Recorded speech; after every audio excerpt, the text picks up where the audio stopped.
आप भी एनएस अप्रैल 2026 में एग्ज़ाम देने वाले हैं और आपको भी कन्फ्यूज़न है क्या पढ़ना चाहिए क्या नहीं पढ़ना चाहिए, किस तरीके का पेपर आएगा फिजिक्स का, किस तरीके से नहीं आएगा, पास हो पाऊँगा या नहीं हो पाऊँगा।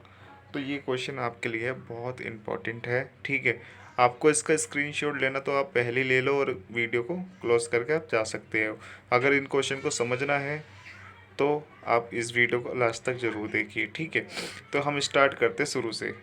हो सकता है आपने स्क्रीनशॉट ले लिया और आप जा सकते हो। ठीक है, हम शुरू करते हैं इस क्वेश्चन को। पहला क्वेश्चन में हमारे को न्यूटन के नियम बताए गए, तो तीनों नियम याद करके जाना, ये पेपर में आता है, फिक्स क्वेश्चन है। ठीक है, दूसरा में मोमेंटम है, तो इसमें भी मतलब कि मोमेंटम के ऊपर क्वेश्चन आ सकता है, आएगा ही। ठीक है, और ये वर्क एनर्जी पे भी एक क्वेश्चन आता है।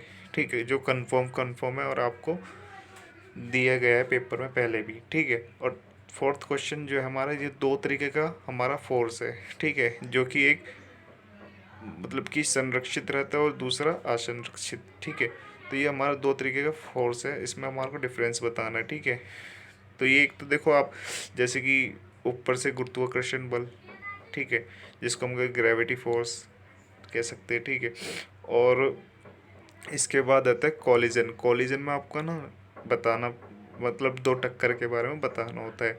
इस पे आपको हमेशा एक न्यूमेरिकल मिलेगा, डेरिवेशन नहीं मिलेगा। ठीक है, ये हाइड्रोलिक ब्रेक, हाइड्रोलिक ब्रेक, और इसका प्रिंसिपल कहाँ रखता है देखो, बेरिंग। ठीक है, हाइड्रोलिक ब्रेक। ठीक है, और बेरिंग का तो उसमें होता है फ्रिक्शन में। ठीक है, तो हाइड्रोलिक ब्रेक और हाइड्रोलिक लिफ्ट, ठीक है, पास्कल का नियम के अकॉर्डिंग। ठीक है, और कैपिलरी ट्यूब। ठीक है, इसके बारे में बोला, बर्नौली प्रिंसिपल पढ़ लेना। ठीक है, और ये थर्मोडायनेमिक में हमारा फर्स्ट लॉ और शून्य लॉ, ये वाला इम्पोर्टेंट है। ठीक है, और न्यूमेरिकल की बात कर लीजिए तो मैंने दो न्यूमेरिकल दे रखे हैं आपको, काफ़ी पीवीसीआर क्वेश्चन में ये न्यूमेरिकल मिल जाएगा, बट इसके है ना क्या होगा, जो आने वाले पेपर है उसमें ना थोड़ी थोड़ी वैल्यू चेंज होगी। ठीक है, ये दो न्यूमेरिकल आप देख लेना ध्यान से और कर लेना। ठीक है, और जिसको भी इस पूरे के आंसर चाहिए तो कमेंट कीजिए। ठीक है, तो इसको आप शो कर लेना। आपको देखो जैसे कि इसमें 11वें क्वेश्चन में लिखा है फ्रीक्वेंसी 170 हाइट एज, हाइट एज।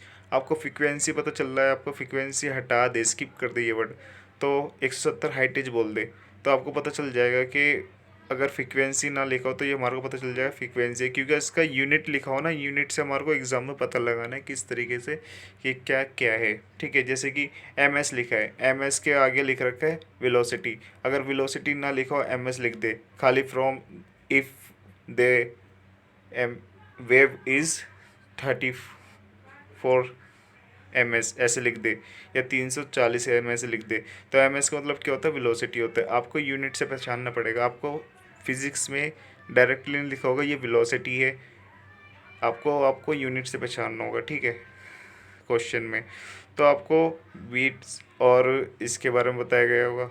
ठीक है, वेब के बारे में, और प्रिज्म का क्वेश्चन आपको न्यूमेरिकल के बेस पे आएगा। ठीक है, स्क्रीटिन लाइफ और रेम्बो दो तरीके के होते हैं, नंदनुष उनके बारे में, और ये आपका यंग का सिद्धांत तो है।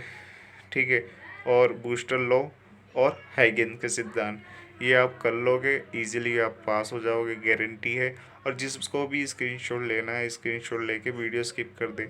आपको ये वीडियो अच्छी लगती है तो इस चैनल को सब्सक्राइब और लाइक कीजिए। ठीक है, और जो भी आपका डाउट है, आपको किसी मतलब कि इनके आंसर भी चाहिए मुझे बता देना, मैं आंसर आपको भेज दूँगा। ठीक है, थैंक यू।